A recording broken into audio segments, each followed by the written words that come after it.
I have a theory that it's going to be a great year in Fortnite for Danish duos, and luckily Sky and Scroll helped me along in my hypothesis because they did take our third game of today's Reload Elite Series qualifier. But let's talk about some of the other duos in the lobby because Twek and Midro, they didn't manage to do the back-to-back-to-back, Levin. Yeah, again, a bit of a slow rolling momentum there, but you know, you can't complain, right? They're still able to showcase some of what has made them a team that has been very impressive today, right? You see they're dropping a player down, able to get that refresh. It got a bit messy, right? They had another team looking to try and get involved, but ultimately, this is still a team I'm really excited about moving forward, Reese. Absolutely, and one of the things I like about their strategy they're playing so far is, from what I've seen for the most part, only one of them is carrying some form of mobility, right? You saw 3 different weapons, which isn't ideal by any means in the inventory there, but a lot of times allows them to carry more wipes. So you saw right at the end, he was popping a lot of medkits to keep himself alive in the storm for a lot longer, and you can do that if you're not carrying as much mobility. But if you look at the leaderboards, I mean, they're still standing strong on top with quite... Now, I did mention before the break some cheeky teams, and there wasn't anyone really cheekier than Flixie in this lobby. He managed to clutch that solo second place, but he also had a very proactive start to his game, Reese. Yeah, absolutely. Well, I actually want to say something. I'm sorry, I'm jumping in now. Okay, I'm jumping in then, because I'm furious. I'm furious. Chap and Flixie were the team I said were the obvious pick to do the best out of Slurpee. Now, of course, we're only 3 games in, but so far that is holding true. They sit in second place, coming out of Slurpee. The team Reese picked has 3 points in 3 games, bottom of the leaderboard. I'm just putting that out there. I just want to say that. Well, now I'm angry because I wanted to talk about that later on, Levin. but before we will talk about that in more detail. But I mean, Reese, you're really happy to see actually these guys taking initiative, and it certainly paid off for Flixie in the end. Absolutely, no. We saw them up into second in the leaderboard there. They are, as Levin mentioned, the kind of obvious pick to do well from that drop spot. Like, you know, top 3 is a huge prize pool for him today. So to see them up in second place is looking pretty good. Should we talk more about Slurpee then, and the fact that actually not all of the teams are capitalizing? Levin, you may speak. I think the really interesting thing that was fun with this game, and we can sort of roll the footage here, right, and look at what happened at Slurpee Reese, but I know you want to talk about it, is in this game, Chap and Flixie were really aggressive towards Vico and Malibuka, right, and that caused a problem. Problems for everybody involved, but it's just getting really crazy off spawn here for these guys. Yeah, it's getting very messy. You can see getting downed all over and over again. But you know what we might not see is the fact that they ended up shockwaving over. So Chap and Flixie started off with a lot more aggression. They jumped straight onto the teams, contest them, wiped them straight out of the game. Unfortunately, my pick now gone down. But at the same time, across the rest of the lobby, we saw something very similar. Like Pablo wiped out Rytex's team by camping on a chest. We saw Lusha landed onto Pink, who's wiped them out of the match, and they were 5th place coming into this as well. So coming into like the game 3 that we just watched there's obviously been a lot of change up in strats. Players playing way more aggressive to get a couple cheeky early game points. Well, I think all of this cheekiness is allowing some dark horses to slip through the net into the end game, because Darkus and Minori, I think they came second in game number 2. They just come in the top 3 of this game as well, and they're slowly making their way up the leaderboard, Reese. Yeah, and it's impressive from them because they're the kind of team that I knew nothing about coming into this. I'll be totally honest, you know. As we mentioned for some of our other teams, like Twek and Midro at the same time, we're like, you know, who's putting these guys in the top 10? And I haven't put these guys. I was wondering to see exactly what the strategy was, and earlier on to this match, they were playing a bunch of the Storm with the medkits, similar to what Twek and Midro has already been doing in those first 2 matches as well. Yeah, I think they did a good job of being able to just save a lot of their resources to just keep them ticking in the game for a lot longer, right? Like in that game, at times it did get a bit hectic, but they had so many mats they were able to just play them out and just stay alive as long as they possibly could. And we had a theory earlier on in the show about Casper and Prism, the zones, you know, at the start of today's lobby falling in their favor. Perhaps they're going to fall out of contention now that the zones aren't quite as favorable, Levin. They really need something to be over at Fort Crumpet for them to make good potentially in game number 4. Yeah, I mean, look, it was another game that ended that Slurpee, to be fair, right? Which was the same as game 2. So it was a similar zone, but again, a bit of a more difficult performance, right? They struggled again, and it was a bit of a worse game. They tried to play for height. You see, it didn't quite go too well. So again, at the end of the day, we're game 3. It's not panic stations, but yeah, like you want to see these guys figure out how to have cleaner games, right? When it's not pulling towards Fort Crampton, for sure. Yeah, you can see they dropped a lot, right? They've gone down 4 places now into 6th place. And I think it kind of just shows a lot of just how difficult the end games in Reload truly are. It feels like they're 50% of each match. I know they're not, quite literally, but it feels like they just keep going on and on and on and on. And if you're unable to get a good early refresh, it's very, very difficult to play out to like a top 2, to a top 3, you know? If you get a refresh in the 9th zone, relatively early into the moving zones, the likelihood of you getting a ton of mats is high, right? Because everyone else has a ton of mats at that time. If you're able to just kind of play that match out, you're not able to get that at any point. It's so easy for that just to fizzle out because you're playing 5 minutes of an end game over and over again. So we saw some adaptation in Game 3. Reese, I want to stick with you. You're the adapting expert, it feels like. Do you think we're going to see a change in approach from the likes of Vico and Malabuka going into Game 4? I do hope so. That's what I'm going to say, because it's not looking good right now. 20th, he's going to be in some seriously poor mental state when we have to play a tournament right after this. So I want to see some adaptation from him. Oh, let's hope we can get there. We're going to go into game number 4 with Taco and Takada. Thank you, Frankie. Reese hoping that his teammate for the upcoming tournament does well. But look, what I want to know is who's going to be the new special guest at Slurpee? Every match, we seem to have someone new. We had Pablo, we had Sato in the last game. Who's next, Taco?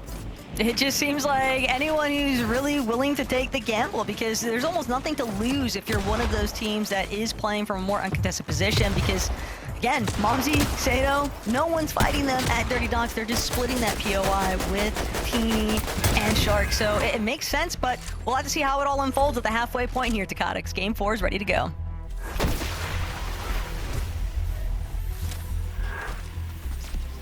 Not even halfway through this competition yet. Still one more game before we reach that point.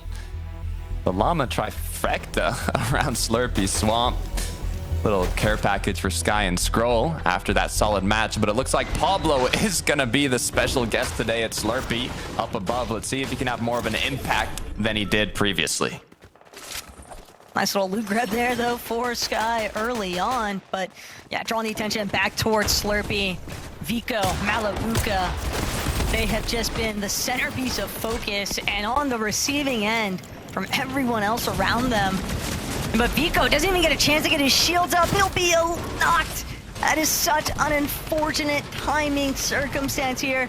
But for iDrop and Marius, they just want to keep the aggression rolling. They want to see if they can get a clean elimination all the way through. Malabuka and Vico will no longer be in the lobby, but if Marius isn't careful, he'll follow suit with the same fate. Shockwave create a little bit of space here, but being absolutely chased down by Pablo now on the other end of things. One elimination already. Pablo just trying to see what else he can get. It's going to be the thorn in the side here right now for Marius, but Marius does create enough space, and iDrop will bring down Pablo Liu, so he'll be sent packing back towards the west side of the map with this duo Gino.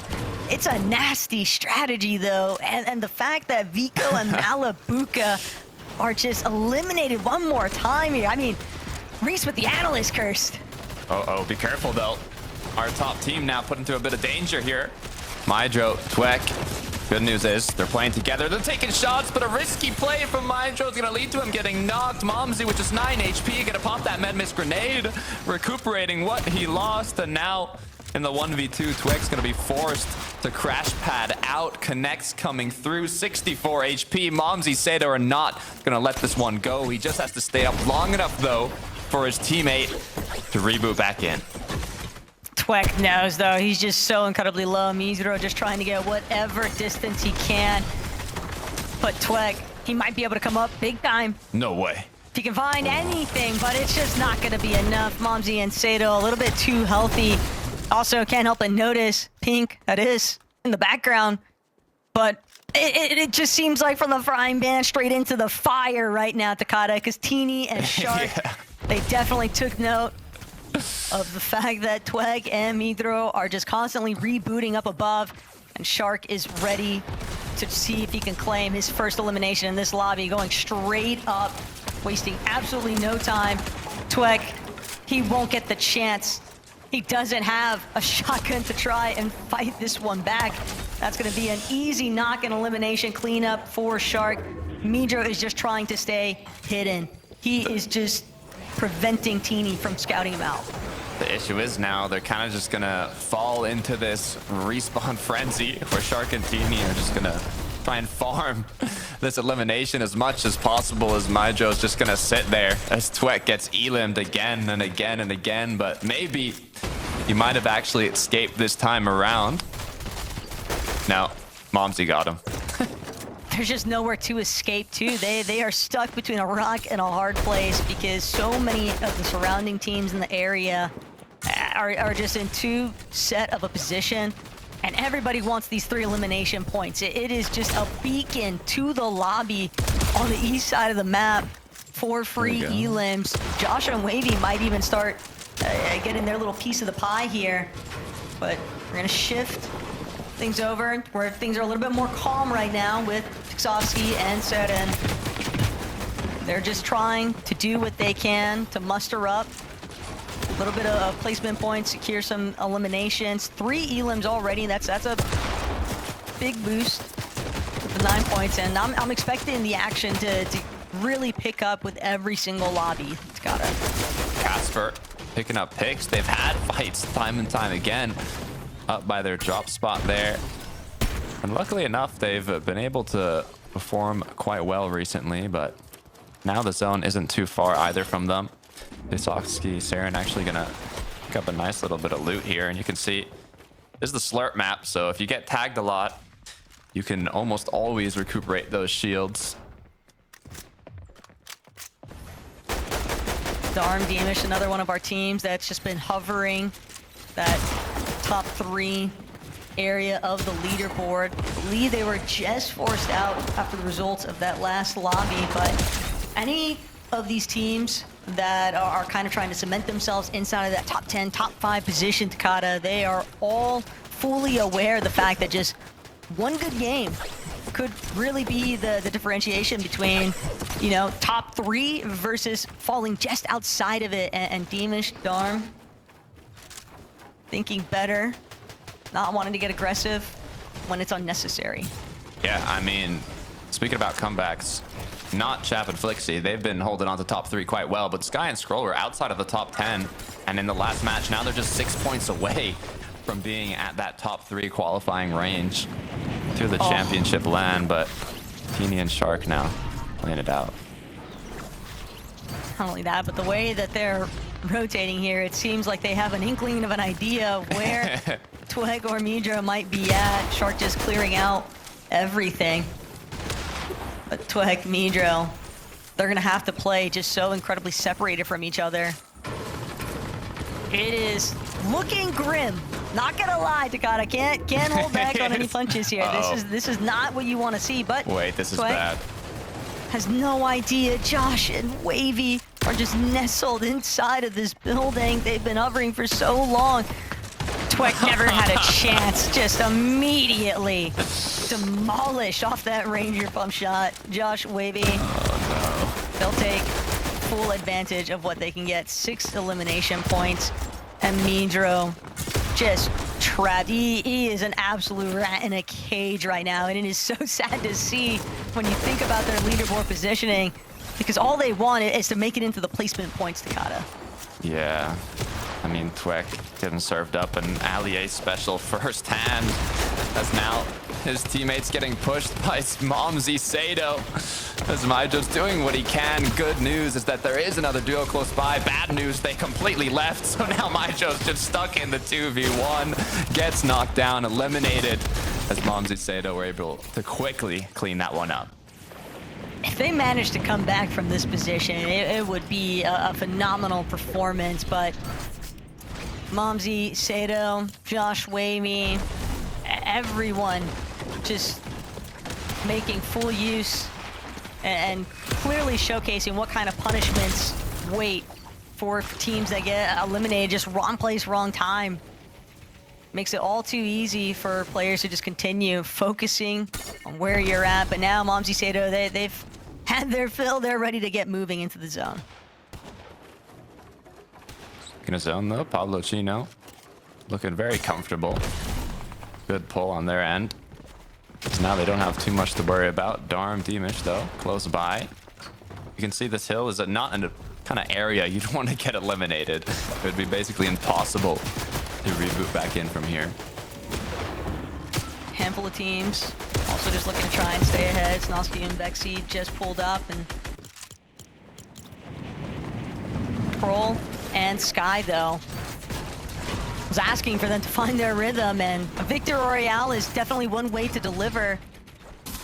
Gives them a little bit of momentum to work with, but they're gonna sit still.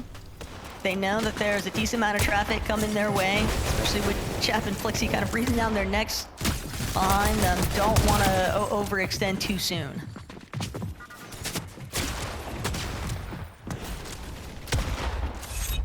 Pink and Haris here. Does have that drone gun in hand, which, like I mentioned earlier, doesn't have first shot accuracy, so a little harder to beam out the sky, but definitely possible. Darkos, Minori, not elevated, but you can see there's still 38 out of the 40 duos up in these final lobbies. It's basically a full stack of players going into the end game every single time. All they really want is to get a repeat performance, find a nice placement run, if not the Victor Royale, and just continue to rack up the elimination points. Prism, Casper, Pablo, not really aware of the fact they're behind him, but it doesn't matter because Chino immediately backing up his duo, and Prism bit off a little bit more than he could chew. He thought that he'd pulled out right at the proper moment. Instead, Chino, Pablo punishing Prism and Casper for that attempt at alert play. Yeah, that excitement got shut down very quickly. As Pablo and Chino continue now to make their way towards the 6th zone.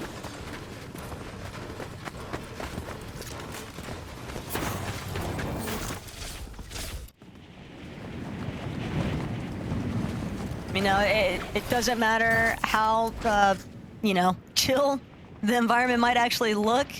You never know when a team might be lurking, try and make a big play here. Speaking of which, Shark, Teeny, the patented lurk strategy, Casper, Prism! Oh. Casper just immediately eliminated. Dastardly play there from Teeny and Shark, but that was everything they could have possibly hoped for. They might even have another opportunity here to just continue chasing out Prism. And I think that's part of the reason why Casper is just trying to make sure he gets back in before these reboots disable. Doesn't have a whole lot of time to work with, though. And Prism recognizing he's just got to leave his duo, hope for the best. Yeah, they were once hunting, quickly turned into prey themselves, but they'll be able to at least regroup. Issue is now, they've got no more bailouts. I believe 10 seconds till 7th zone appears, and that's when reboots will be fully disabled for this match. So good news is, you know, they're back together. They might need a refresh sooner than their opposing duos, but it's definitely a possibility. Yeah, good news is you landed. Bad news is everyone else knows you landed and that you have next to nothing to work with. So they'll definitely have to probably force a fight. If not, maybe look to third party another as Chino, Pablo. Decent spot, but they are one of the teams that were nearby when Casper got eliminated. They are very likely lurking, knowing that it's a relatively weakened duo behind them, and be a prime opportunity to get a few elimination points. Zone starts closing. Rotates coming through. We're seeing shockwaves, crash pads, every type of mobility to get yourself into the zone. As Deemish, darn. They have to protect themselves from below or look back on the other players rotating in. Potentially find a pick or at least just a bit of damage. Did a great job getting towards front side though, making sure to take a little bit more of an elevated position. Sky, Scroll, same intention. Slurpee, Swamp. It's going to be where our end game is pulling towards. Josh, also. Twike and Midro, still alive, still hanging out by the way, but Teeny and Shark, full of low-ground menaces right now.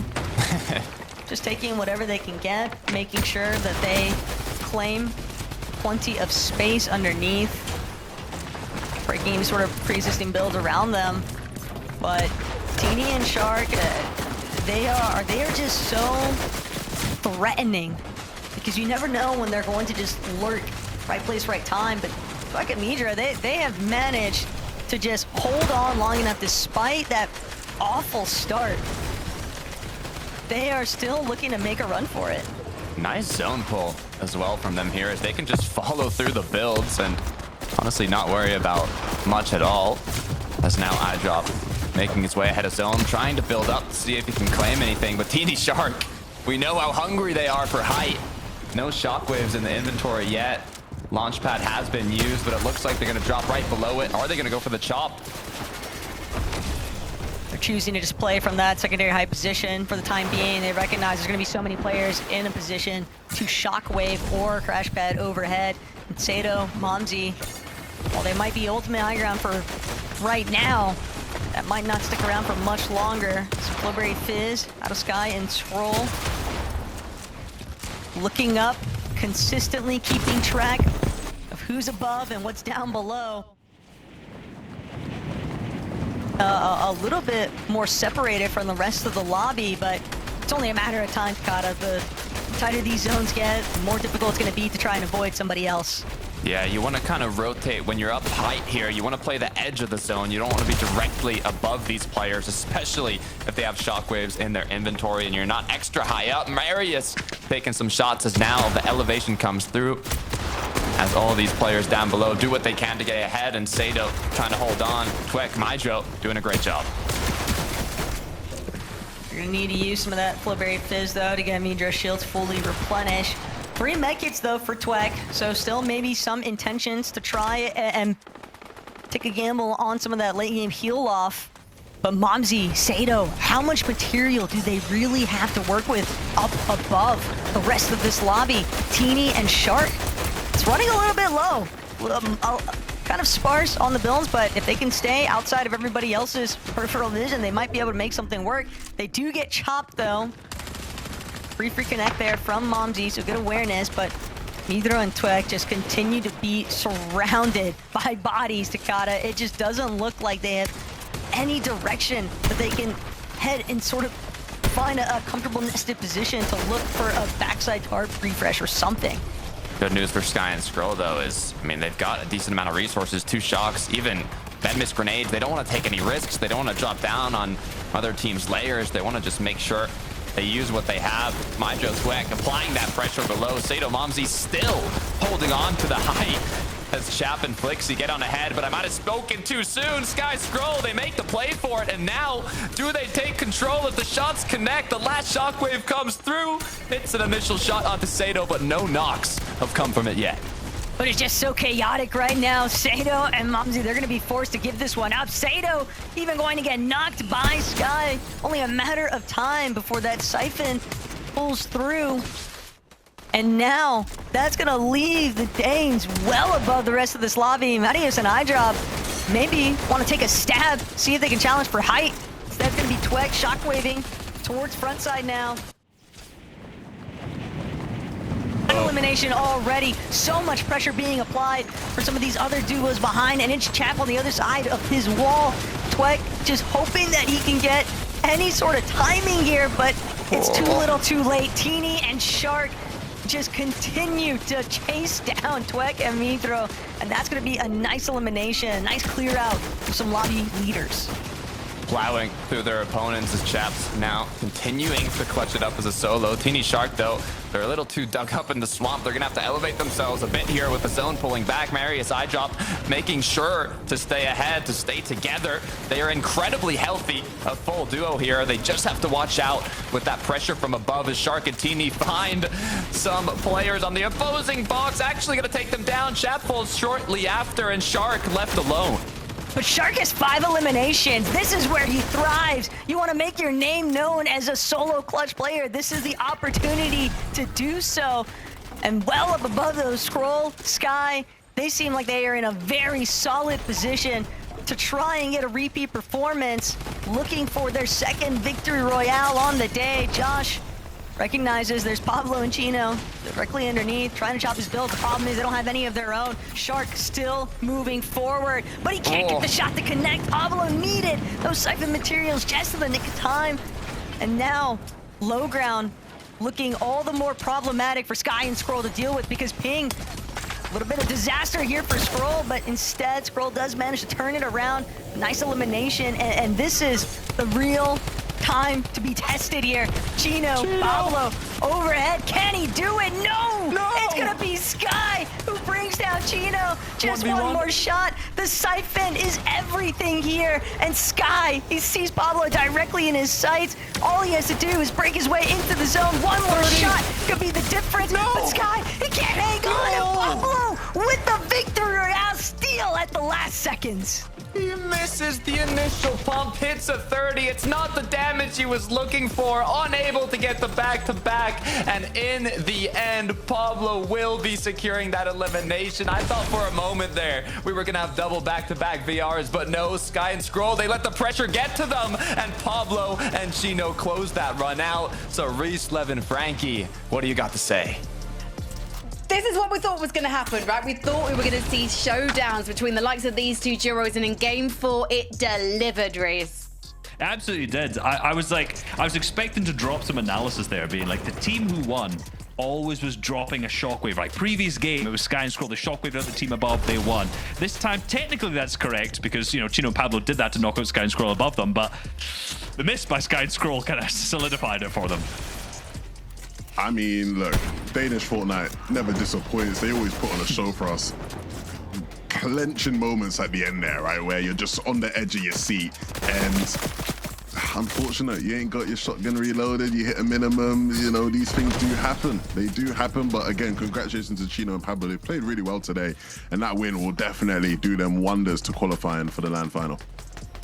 I mean, this is a duo that's got such great game sense. I mean, earlier in the show, in the lobby, we saw them survive a lurk play from Casper and Prism, and obviously we know their end games are perfection when everything's going their way, Levin. Yeah, I mean, look, it's funny because our good friend, Destiny Jesus Reese, we did like a tournament that we watched with him, and during the tournament he made a claim which I still don't agree with, but I thought it was really funny at the time. He said Pablo Wingu is a top 3 Fortnite clutcher of all time, and I went, oh man, like you're just waffling now, like what are you on about? But since then I have wanted to pay more attention to Pablo Wingu's clutching ability, and I'll give him credit, he's one of the best clutchers in the game, whether all time is correct or not, and he does get the job done there. Not his flashiest solo clutch of all time, but one that I'm sure you'll be happy with. Listen, these are two of the strongest Danish players we've ever seen, so either one being alone in the end game is a massive insurance policy for that victory royale. We're going to take a short break. When we come back, we'll be talking more about Game 4.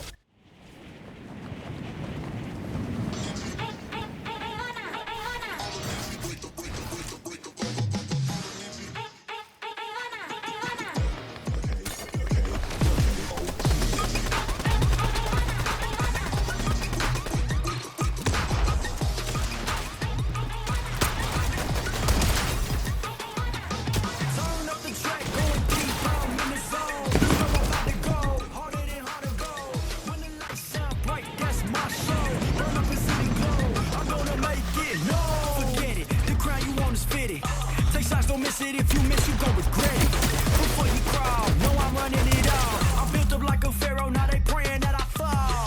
Through shadows, been burning through these battles. No weakness in my body, need to know you better ask somebody. Already, I consume the patty, it's plenty. I leave a penny for thoughts about how I'm living. Ay, turn up the track, going deep, I'm in the zone. You know I'm about to go, harder than hard to go. When the lights shine bright, that's my show. Burn up the city glow, I'm gonna make it. No, it's a rap, got the max build like a pro. You know the lights is cold, harder than I know. When the lights shine bright, that's my show. Burn up the city glow, I'm gonna make it. No, me off the top, no way. I came and carved my name. I gave my life into my place, earned everything that I claimed. Nothing ever could replace me. 3-4-3-4, square dance on the floor. This is not a ball, I'm above it all. Starlight, see my glow, where you supposed to go. Go see on the low, can't lose it, find the go. Leave me in the zone, take the money, then I turn up the track, going deep, I'm in the zone. You know I'm about to go, harder than hard to go. When the lights shine bright, that's my show.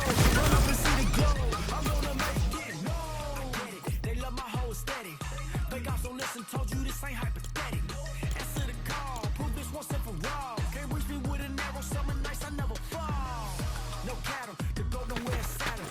Cool riders up my body, cut 'em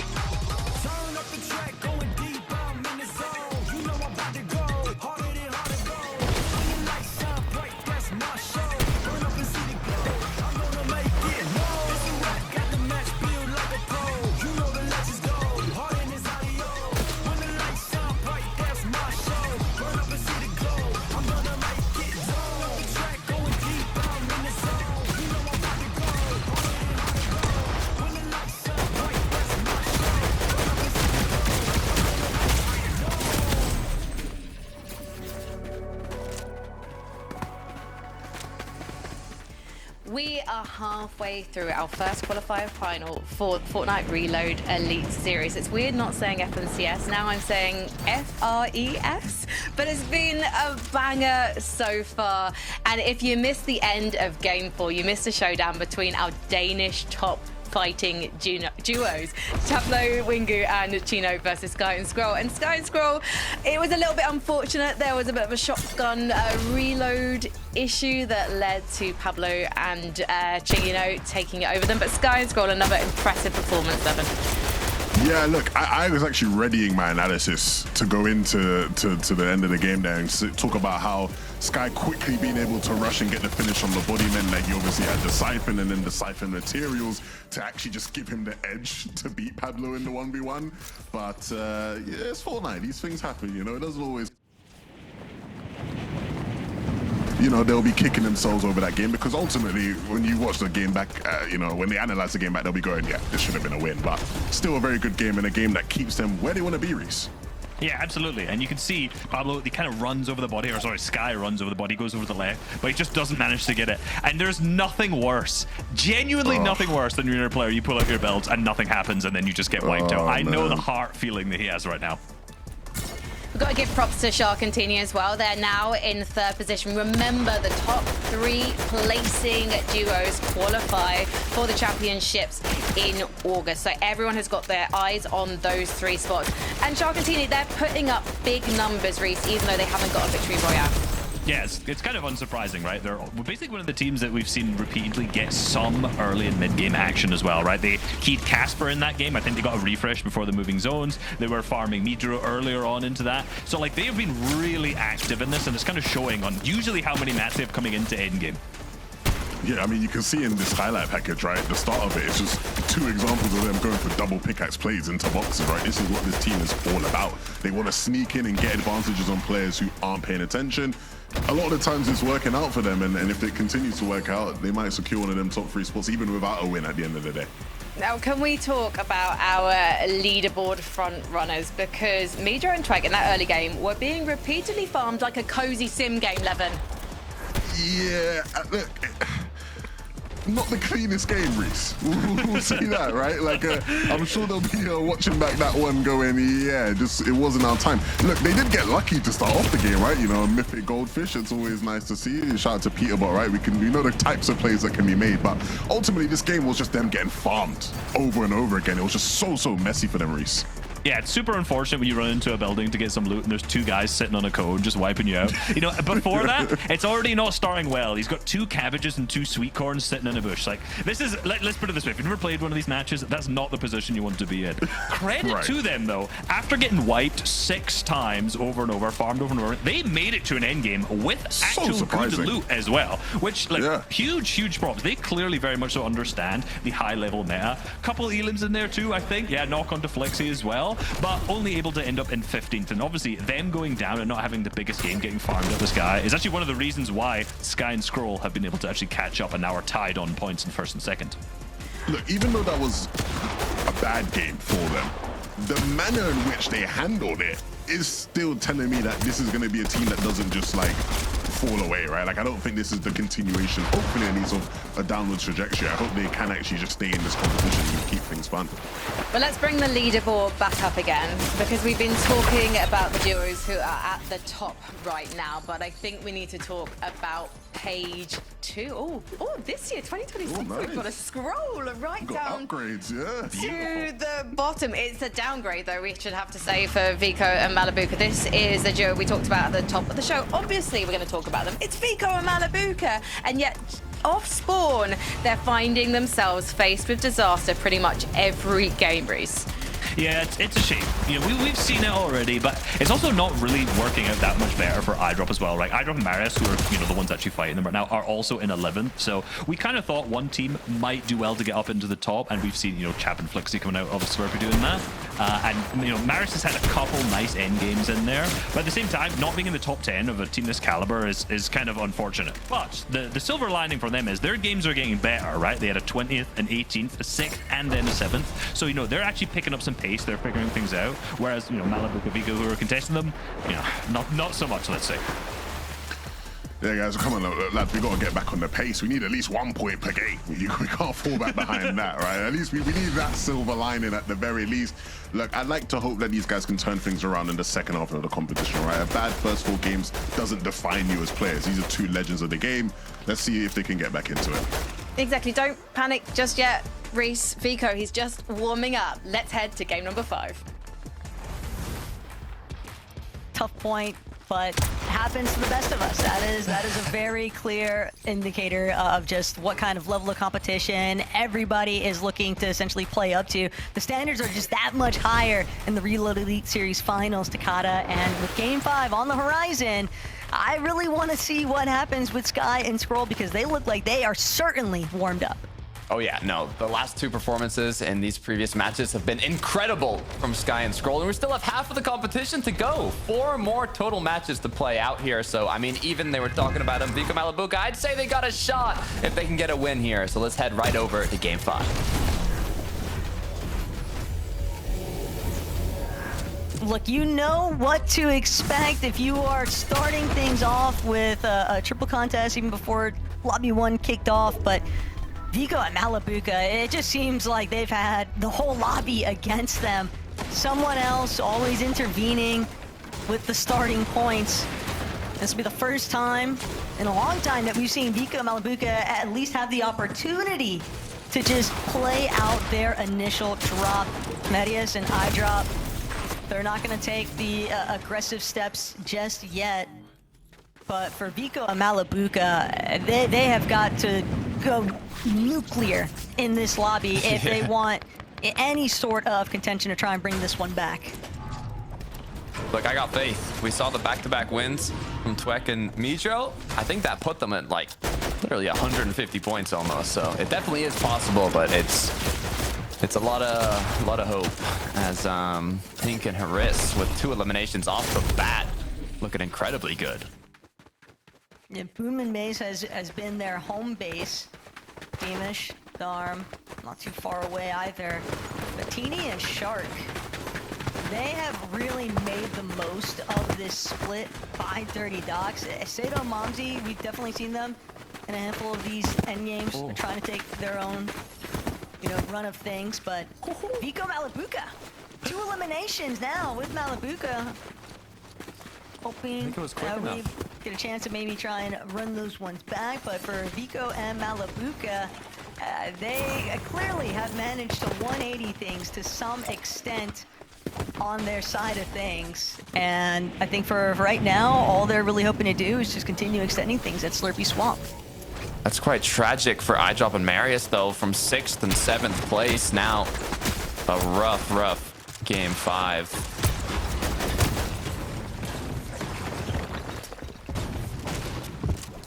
Hopefully, Midro and Vico, Midro and Twek here don't have the bad end of Vico and Malabuka. They're mad now. They're not happy with how this started, but with the quick eliminations, you can see that fire fueling them up for what's to come here as Vico takes down 1. Malabuka is cracked, though. Has to be careful. Just 30 HP to work with. 1 big pump could be enough to take out Twek. Part of playing catch-up is just eliminating one of the front runners off the leaderboard. And Vico Malabuka, they are not letting up anytime soon. Although they did miss their initial opportunity, Midro will have a chance to try and land as Twek. Now trying to get a little bit of turn and burn features onto Vico, but Vico, you can tell he's just playing like there's a fire that's been lit underneath him. He is going crazy aggressive against Twek and Midro, but they will manage to escape that. Midro does get caught out though by Sky and Scroll. Stiltdown just making it a little bit too feasible from where that action was taking place. They knew, hey, there's a player suffering, and if they're peeping that elimination feed, Takada, they can definitely see, oh man, it's the guys that are tied with us, so you know that they want to try and keep applying pressure. That they do. The Sky and Scroll, they've liked the passive gameplay in the early game of these matches. They don't want to put themselves in a position where they get eliminated, and not literally just fully both eliminated, but even one of them going down causes them to have to recuperate all those mats, all that utility. They've played so well consistently, but Pix might be shutting this one down. Nope. But picks, no. Just eats the opening shot. Sky and Scroll gonna create a little bit of space. Maybe just a warning shot for the time being. Comeback and picks. It's not the first time that they've gone for those kinds of stealth opportunities, but we haven't really seen one go their favor in a hot minute now, Takata. Still like the fact that they're trying to be proactive here, though. But Sky and Scroll just a little bit too aware for that to go down. Yeah, down to 11. Shield is now a lot of kind of duos in the surrounding area, just looking for little picks, little tags, where they can get them. As Chino and Pablo are now trying to find Kira, who's just has the med kit in hand, crouching behind a little air vent here. Hopefully the teams at Steamy don't see him. Pablo and Chino are destroying this building from the inside out, though. Absolutely gutting it. They know Akira is somewhere nearby. I think he might have just had that last chance to finally start using the med kit. Still trouble brewing for Kira. Sky, though, collapsed on by Chap and Flixie. That is a huge blow. Oh, no. Scroll gonna do what he can to try and escape. Nearly shot out of the sky one more time there by Chap, but Chap, Flixie, they are on the move, doing everything in their power to see if they can eliminate Sky and Scroll permanently. And one more time, they'll take out Scroll. But Chap, Flixie, they don't know where Sky is just yet. They've got to get back towards the high ground. Sky just trying to get as far away as possible. And dodge around it, but he is not safe. Yeah, I So mean, many teams just surrounding. with Flowberry, crash pads, launch pads, shockwaves, all the mobility needed to kind of hunt down these players after they get knocked. Makes it that much more difficult. Saren Fixofsky, though, done a good job securing a bit of loot here. Malabuka went down as Vico now is forced to kind of keep themselves in the game. Still enough leftover supplies, though, at Slurpy Swamp for Vico and Malabuka that they don't feel too heavily pressured just yet. But 4 eliminations, you absolutely trying to tear through this lobby on a little bit of a revenge tour here. Shark, Teeny, they've got Darm in their sights. They are incredibly healthy in comparison to their Polish counterpart, but Darm, he's just dancing around. He will eventually be knocked. And Teeny profit yet again with a nice cleanup opportunity. I mean, despite being in third with only a 4-point difference from Pablo and Chino, which would knock them out of qualifying range, they are still playing incredibly confident and aggressive. Minori now from Darkos, playing it a bit slower. No eliminations on the board yet, but they are incredibly healthy.